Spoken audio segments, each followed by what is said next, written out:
Not be ashamed of that. Umeajiriwa na serikali kuendesha maneno ya serikali. You are in charge of government policy. You should tell people what is happening.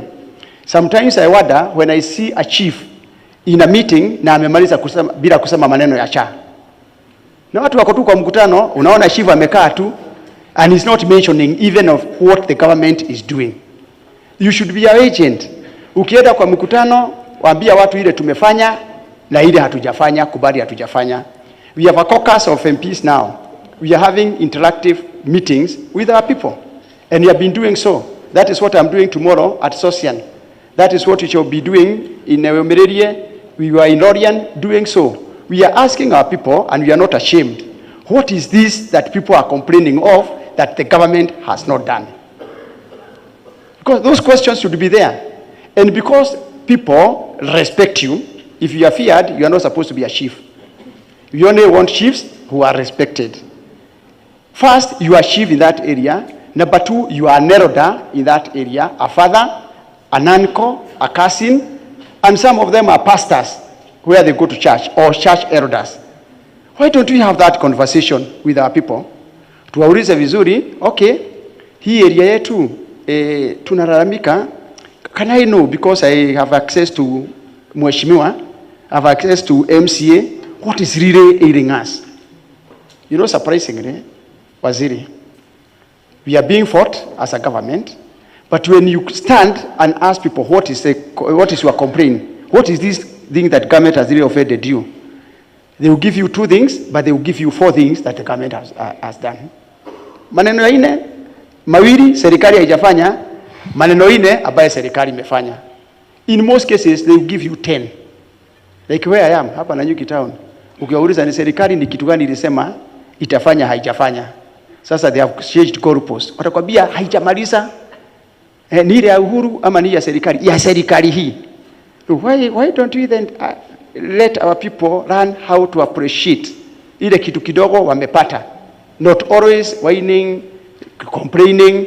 And you are in charge and you can see a chief there. I'm not saying these chiefs. Lakini ni yao hawa tu. Watu wanalalamika na chief wako tu kwa mkutano amenyamaza. Please let us have the courage for the first time. Your duty is to start with what the government has not done and also receiving information of what need to be done. You cannot be like opposition. You know, when you see an opposition leader coming in Nanyuki, they will come here, the agenda is only one. They get to this town, wanakwambia ni Wantam. Ile ingine Kasongo waende. Ile ingine mheshimiwa aende. Sasa hata mimi unaniita Wantam na mimi niko 4th term. Unaona hata hiyo tu peke yake hamwezi rekebisha. Mwambie huyo mheshimiwa wetu ni 5th term. So why don't we also be leaders whereby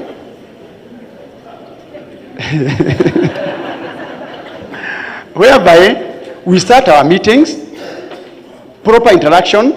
I'm your chief, I'm your first representative. Tafadhali niambieni ni nini mnataka tuelezee serikali iendelee kutufanyia. Kwanza waelezee. Wakiwaelezea muwakumbushe, lakini tafadhali kumbukeni ile police post inajengwa pale haikuweko 3 years ago. Hii barabara tunajengewa haikuweko 3 years ago. Hii shule tunasomea madarasa 3 haikuweko 3 years ago. Hii maji inatiririka pale haikuweko 3 years ago. So that these people can also get engagement. And lastly, because you are aware and they should go back to training, I agree with them.